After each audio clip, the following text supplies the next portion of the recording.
പെണ്ണും കൂട്ടിരുന്ന അത് അവിഹിതമാകൂടോ? ഇല്ലടാ, ഇതുവരെ കാണാത്ത നിന്നെ ഞാൻ എന്റെ മോനായിട്ട് സങ്കല്പിക്കാം. എടോ, ഞാനിവിടെ പഴയ കാമുകനാണോ? ഞാൻ കല്യാണം വിളിക്കാൻ വന്നയാ. ആ പേരും പറഞ്ഞ് വീണ്ടും അവിഹിതം തുടങ്ങാല്ലോ. എടി, ഇയാൾക്ക് മുഴു പ്രാന്താണ്.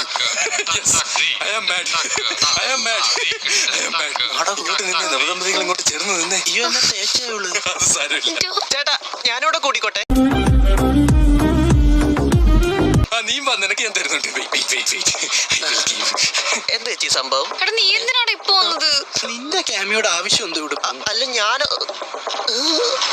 അങ്ങോട്ട് നോക്കി.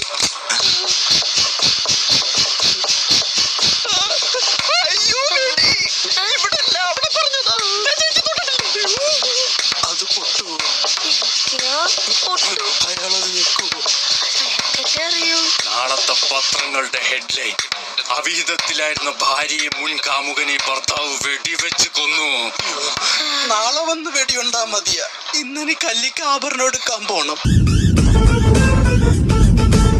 ഇന്ന് ദുർഗാഷ്ടമി ഒന്നും അല്ലല്ലോ. ആ പെണ്ണ് അങ്ങനെയല്ലേ രക്ഷപ്പെടട്ടെ. എന്നെ വെടിവെച്ച നിങ്ങളെ ഭാര്യയെ ഞാൻ കൊല്ലും. ഞാൻ തന്നെ കൊല്ലായിരുന്നേ. ഇപ്പൊ നീ തന്നെ കൊല്ലുവാണെങ്കിൽ എനിക്ക് അതും ലാഭമായല്ലോ. ഗില്ലി കളിക്കാൻ പറ്റിയ സമയം. ഒരു വെടിക്ക് ഞാൻ രണ്ടിനെയും കൊല്ലും. എന്നാ എനിക്കൊരു കാര്യം പറയാനുണ്ട്. നീ ഒരു കാര്യം പറയണ്ട അവിഹിതമേ. ഇല്ല, ഇത് താൻ കേൾക്കണം. ഈ ഡോറിന്റെ ചാവി പുറത്ത് കിടക്കുക.